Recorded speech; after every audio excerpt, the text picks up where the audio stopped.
मैं आज आपसे केवल एक बात ही कहना चाहूंगा, जो ये आज नियुक्ति पत्र आपको प्राप्त हो रहा है आयुष विभाग से, आयुर्वेद, होम्योपैथ के साथ साथ एफएसएल लैब्स के, ये दोनों विभाग बहुत महत्वपूर्ण विभाग हैं। आयुष जिसमें आयुर्वेद है, योग है, नेचुरोपैथी है, यूनानी है, सिद्धा है, इन सभी को मिलाकर के प्रधानमंत्री मोदी जी के आने के बाद देश के अंदर उन्होंने एक नया मंत्रालय ही इसके लिए गठित किया। ट्रेडिशन मेडिसिन की उन्होंने एक नई पद्धति को ही आगे करके उसको प्रोत्साहित किया, उसके लिए अच्छे इंस्टीट्यूट बनाए। आज उसके परिणाम हमें देखने को मिल रहे हैं। याद करिए, पहले योग कोई व्यक्ति करता था तो लोग उससे घबराने लगते थे, लेकिन आज दुनिया के 193 देश विश्व योग दिवस के साथ भारत के साथ जुड़ते हैं। ये भारत की ट्रेडिशनल परंपरा के साथ दुनिया के मन में आई हुई श्रद्धा का एक नया भाव है। हम जब स्वयं अपने कार्यों के प्रति और अपनी उपलब्धियों और अपनी विरासत पर गौरव की अनुभूति नहीं करते, जब हम स्वयं अपनी विरासत को कोसेंगे तो दुनिया हमारे पीछे क्यों जाएगी?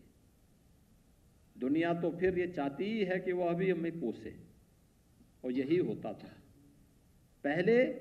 भारत की विरासत को कोसना कुछ लोगों के लिए एक गौरव की बात हुआ करती थी, लेकिन आज भारत की विरासत को जैसे ही मान्यता प्राप्त हुई, जैसे ही मोदी जी ने उसको आगे बढ़ाने का कार्य किया, योग की विधा के साथ दुनिया जुड़ रही है और महाकुंभ के आयोजन के साथ दुनिया जुड़ने के लिए आतुर दिखाई दे रही थी। यानी दुनिया का कोई ऐसा क्षेत्र, कोई ऐसा देश नहीं रहा होगा जिसने महाकुंभ में आने के लिए रुचि न दिखाई हो। 45 दिनों के इस आयोजन के दौरान हम देख रहे थे कि दुनिया के अंदर एक ही न्यूज थी और वह प्राइम न्यूज थी महाकुंभ। महाकुंभ प्रयागराज, महाकुंभ तो यूपी के एक छोटे से शहर प्रयागराज में हो रही थी, लेकिन दुनिया के अंदर सबसे ज्यादा अगर किसी ने एक आयोजन के बारे में जानकारी लेने का प्रयास किया तो वह सनातन धर्म से जुड़े हुए इस सबसे बड़े आध्यात्मिक और सांस्कृतिक आयोजन को।